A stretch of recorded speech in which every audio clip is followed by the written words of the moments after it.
یہ ایک رات کی بات نہیں تھی، اس کے بعد تقریباً ہر رات ہی مجھ پر اس طرح کی قیامت ٹوٹتی تھی۔ میں سہیل کو احساس دلانے کی کوشش کرتی تھی کہ میں اس کی بیوی ہوں، اس نے مجھ سے نکاح کیا ہے۔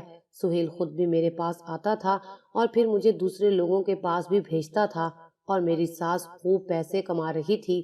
میری ساس نے مجھے کہا کہ کافی عرصے سے ہمارا یہ دھندا بند ہوا پڑا تھا کیونکہ کوئی بیوقوف پارٹی ہمارے ہاتھ ہی نہیں آ رہی تھی، لیکن تمہارے ماں باپ تو بہت ہی لالچی نکلے، جنہوں نے صرف پیسہ دیکھ کر بنا کوئی چھان بین کیے تمہیں ہمارے حوالے کر دیا۔ اب تم نے ساری زندگی ہمیں کما کر دینا ہے۔ میرا تو صدمے سے برا حال تھا۔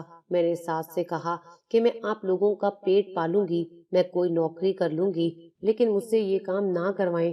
اگر آپ لوگ چاہیں تو میں ساری زندگی اپنے والدین سے نہیں ملوں گی اور کسی کو کچھ نہیں بتاؤں گی، بس آپ لوگ مجھے عزت کی زندگی دو۔ میں سڑک پر جا کر بھیک مانگنے کے لیے بھی تیار ہوں۔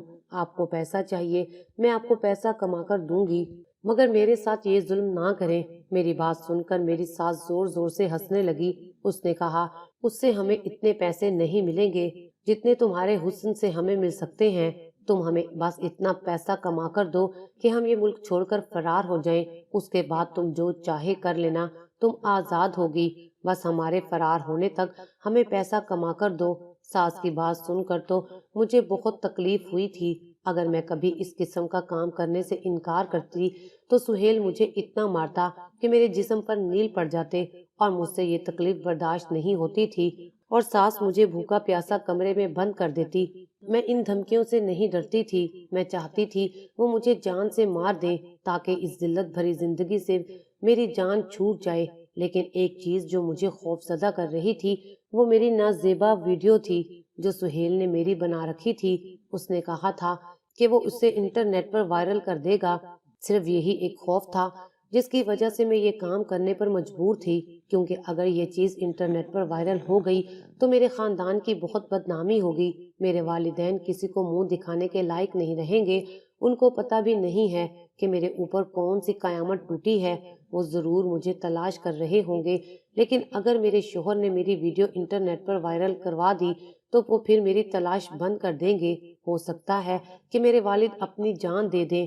میں چاہتی تو بہت آسانی سے یہاں سے بھاگ سکتی تھی، لیکن یہاں سے نہ بھاگنے کی صرف وجہ وہ ویڈیو تھی۔ اگر میں یہاں سے بھاگ جاتی تو میرے پیچھے یہ لوگ میری ویڈیو انٹرنیٹ پر وائرل کر دیتے۔ اس بات کے تصور سے میری روح ہی کانپ جاتی تھی، کیونکہ میرے ساتھ اچھا تو اب بھی نہیں ہو رہا تھا، لیکن دنیا نہیں دیکھ رہی تھی کہ میرے ساتھ کیا ہو رہا ہے۔ لیکن جس دن یہ سب دنیا کے سامنے آ گیا اس دن سب ختم ہو جائے گا۔ ویڈیو دیکھنے کے بعد سب لوگ یہی کہیں گے کہ میں اپنی مرضی سے یہ سب کچھ کر رہی ہوں۔ میں اپنے مرنے کی دعائیں کرنے لگی تھی۔ اچانک ایک دن مجھے خیال آیا کہ میں اپنے مرنے کی دعائیں کیوں کرتی ہوں؟ ایسا بھی تو ہو سکتا ہے کہ میں سہیل اور اس کی ماں کو جان سے مار دوں، کیونکہ اگر اس طرح میں یہاں سے بھاگ بھی گئی تو پھر یہ کسی اور لڑکی کی زندگی برباد کر دیں گے، اور آج تک نہ جانے ان لوگوں نے میں نے فیصلہ کر لیا تھا کہ میں سہیل اور اس کی ماں کو ختم کر دیتی ہوں تاکہ یہ قصہ ہی ختم ہو جائے۔ مجھے طرح طرح کے خیالات آنے لگے تھے۔ میں اپنے ذہن میں منصوبہ سازی تیار کر رہی تھی کہ میں کس طرح سے ان کو موت کے گھاٹ اتار سکوں گی۔ کبھی میں سوچتی تھی کہ ان کو زہر دے دوں، لیکن میرے پاس تو زہر ہی نہیں تھا۔ میں بس سارا دن ان دونوں کو مارنے کے طریقے سوچتی رہتی تھی۔ ایک رات سہیل سو رہا تھا، میں نے سوچا کہ یہیں پر ہی اس کا خاتمہ کر دوں اور پھر اس کی ماں کا بھی خاتمہ کر دوں۔ سہیل گہری نیند میں تھا اور خراٹے لے رہا تھا۔ میں نے تکیا اٹھایا اور اس کے منہ پر پوری قوت سے رکھ دیا۔ دم گھٹنے کی وجہ سے سہیل کی آنکھ کھل گئی تھی اور مجھے احساس ہو چکا تھا کہ میں اس قدر کمزور ہوں، یہ کام نہیں کر سکتی تھی۔ میرے سامنے سہیل ایک طاقتور مرد تھا۔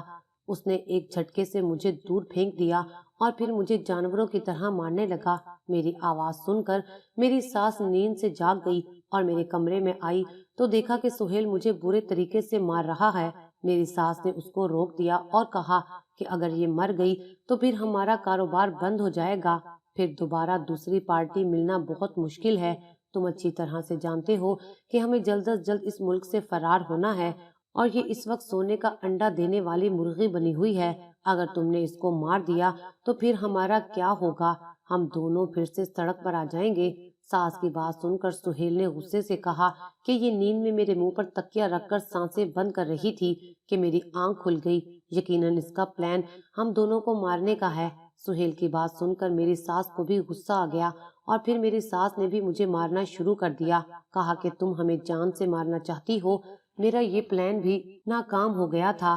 اب خدا کے سوا مجھے اس مصیبت سے کوئی نہیں نکال سکتا تھا۔ جب مجھے کوئی راستہ نظر نہیں آیا تو میں نے خدا کے حضور رونا اور گر گڑانا شروع کر دیا تھا۔ میں اب دن رات دعائیں کرتی تھی کہ میں اس مصیبت سے نکل جاؤں اور اس اذیت بھری زندگی کا خاتمہ ہو سکے۔ اپنے والدین کا اور اپنے بھائیوں کا سوچ سوچ کر مجھے رونا آتا تھا اور میں ہر وقت روتی رہتی تھی۔ میں ہر طرف سے مایوس ہو چکی تھی۔ یہاں پر مجھے 1 مہینہ ہو چکا تھا۔ میری صحت گر چکی تھی اور میری رنگت مرجھا چکی تھی اور مجھے دیکھ کر کسی ٹی بی کی مریضہ کا گمان ہوتا تھا۔ میں نے سہیل کو غیرت دلانے کی بہت کوشش کی، لیکن غیرت تو دور کی بات، ان ماں بیٹوں کے اندر تو کسی قسم کی انسانیت ہی نہیں تھی۔ جب انسان جانور بن جاتا ہے تو جانوروں سے بھی زیادہ بدترین ثابت ہوتا ہے۔ جانور بھی اپنا پیٹ پالنے کے لیے انسان کو نوچتا ہے اور یہ لوگ بھی اپنا پیٹ پالنے کے لیے مجھے استعمال کر رہے تھے۔ میں نے زور و شور سے دعائیں مانگنا شروع کر دی تھیں اور پھر ایک دن ایسا کچھ ہوا کہ جسے دیکھ کر میں حیران رہ گئی۔ ایک رات ہم تینوں سو رہے تھے کہ اچانک ہی شور کی آواز آئی۔ ایسا محسوس ہو رہا تھا کہ بہت سارے لوگ دیوار پھلانگ کر ہمارے گھر میں داخل ہو گئے ہیں۔ گھر کے دروازے اور کھڑکیاں بند تھے اور وہ جو بھی تھے دروازے توڑ کر اندر داخل ہونے کی کوشش کر رہے تھے۔ سہیل گھبرا کر اٹھا۔ میں بھی پریشان ہو گئی کہ یہ کون آ گیا ہے۔ میری ساس بھاگتے ہوئے ہمارے کمرے میں آئی اور سہیل سے کہا کہ لگتا ہے کسی نے ہمارے گھر پر حملہ کر دیا ہے۔ یہ ضرور سیٹ شرافت ہی ہوگا جس کے پیسے ہم لے کر بھاگ گئے تھے۔ میری ساس نے پریشانی سے کہا اور اچانک دروازہ کھولا اور دیکھ کر میری حیرت کی انتہا نہ رہی، کیونکہ سامنے کوئی اور نہیں بلکہ میرا بھائی کھڑا تھا اور اس کے ساتھ پولیس تھی۔ میں نے اپنے بھائی کو دیکھا اور اس سے لپٹ گئی اور پولیس نے میری ساس اور میرے شوہر کو حراست میں لے لیا اور میں اپنے بھائی کے گلے رکھ کر بہت روئی۔ میں نے دل میں خدا کا شکر ادا کیا کہ میری مدد ہو گئی تھی اور میری ساس کی شکل دیکھنے والی تھی۔ میں نے فاتحانہ نظروں سے ان دونوں کو دیکھا۔ سہیل نے مجھ سے کہا کہ کیا تم نے پولیس بلائی ہے؟ پھر وہ پولیس سے کہنے لگا کہ یہ لڑکی میری بیوی ہے، ہم عزت دار لوگ ہیں، کسی نے آپ کو غلط خبر دی ہے۔ میری بیوی کے گھر والوں نے خود عزت سے اپنی بیٹی مجھے دی تھی اور ہم لوگ بہت ہی شریف لوگ ہیں، آپ لوگوں کو ضرور کوئی غلط فہمی ہوئی ہے۔ پولیس نے سہیل کو ہتھکڑیاں پہناتے ہوئے کہا کہ ہم لوگ تمہاری ساری غلط فہمیاں اب تھانے میں جا کر دور کریں گے، تمہاری اتنی خدمت کریں گے کہ تمہیں پتہ چل جائے گا کہ تم کتنے عزت دار ہو۔ میرا بھائی واپس مجھے اپنے گھر لے گیا اور میں اپنے گھر والوں سے مل کر بہت روئی۔ میرے والد نے بتایا کہ انہوں نے مجھے بہت تلاش کیا اور پھر پولیس کی مدد لی۔ میرے والد کے ایک جاننے والے پولیس میں آفیسر تھے اور ان کی مدد سے ہی یہ سب ہوا تھا۔ میں نے اپنے گھر والوں سے کہا کہ میرے ساتھ وہ ظلم ہوا ہے کہ میں اب سر اٹھا کر ساری زندگی جی نہیں سکتی، میں اب لوگوں سے نظریں بھی نہیں ملا پا رہی ہوں۔ جب میں نے اپنے اوپر بیتی ساری روداد اپنے گھر والوں کو سنائی تو وہ بھی بہت روئے۔ میرے گھر والوں نے مجھ سے کہا کہ بیٹی اس میں تمہارا کیا قصور ہے؟ قصور ہمارا ہے کہ ہم نے صرف پیسہ دیکھا اور تمہیں ان درندوں کے حوالے کر دیا اور چھان بین بھی نہیں کروائی کہ وہ لوگ کیسے ہیں۔ تمہارے شوہر اور تمہاری ساس سے پہلے ہم لوگ تمہارے گنہگار ہیں، جنہوں نے تمہیں اس جہنم میں جھونکنے سے پہلے اچھی طرح سے معلومات نہیں کروائی تھی۔ میرے گھر والے مجھ سے معافی مانگتے رہے، تب میں نے ان کو ویڈیو کے متعلق بھی بتا دیا۔ پولیس نے سہیل اور اس کی ماں کی ایسی درگت بنائی کہ انہوں نے سارے راز اگل دیے اور وہ ویڈیو بھی پولیس والوں نے ڈیلیٹ کروا دی۔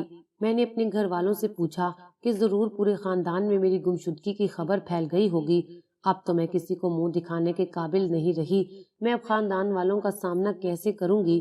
بہتر یہی ہے کہ آپ لوگ مجھے جان سے مار دیں، کیونکہ اب میں اس دنیا کے قابل نہیں رہی۔ میرے گھر والوں نے بتایا کہ انہوں نے کسی کو کانوں کان خبر نہیں ہونے دی کہ میں غائب ہوں۔ سب کو یہی کہا کہ سہیل مجھے لے کر 2-3 مہینے کے لیے ہنی مون پر چلا گیا ہے۔ میرے گھر والوں نے کہا کہ اب تم سب کو یہی کہنا کہ وہ لوگ اچھے نہیں تھے، اس لیے تم نے طلاق لے لی، ہم تمہاری دوسری جگہ شادی کروا دیں گے۔ میں نے ان سے کہا کہ میں اب کبھی بھی شادی نہیں کروں گی، میرا دل شادی سے اٹھ چکا ہے، مجھ پر جو قیامت ٹوٹی ہے آپ لوگ اس کا اندازہ بھی نہیں کر سکتے۔ سہیل سے خلا لینے کے بعد کافی عرصے تک تو میں نے خود کو کمرے میں بند کیے رکھا۔ میرا ہر چیز سے دل اٹھ چکا تھا۔ پھر میں نے سوچا کہ اس طرح پڑے رہنے سے بہتر ہے کہ میں اپنی زندگی انسانیت کے لیے وقف کر دوں۔ میری طلاق کی خبر سن کر سب خاندان والے افسوس کے لیے آ رہے تھے اور مجھے دیکھ کر عجیب سی باتیں کر رہے تھے۔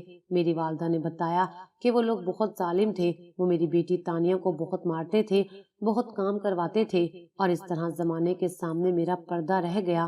میں نے گھر میں ہی مدرسہ کھول لیا، لڑکیوں کو قرآن پاک سکھانے لگی اور یہ بھی بتانے لگی کہ زندگی کیسے گزارنی چاہیے، کسی پر یقین نہیں کرنا چاہیے، اور ان کے والدین سے کہتی تھی کہ اگر کوئی رشتہ آیا تو صرف پیسوں کو نہ دیکھیں بلکہ ان کی چھان بین کروا لیں۔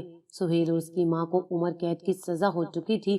یہ خبر سن کر تو مجھے سکون آ گیا تھا کہ وہ لوگ اب ساری زندگی جیل میں ہی قید رہیں گے، کہ اب وہ دونوں کسی اور لڑکی کی زندگی برباد کرنے کے قابل نہیں رہیں گے۔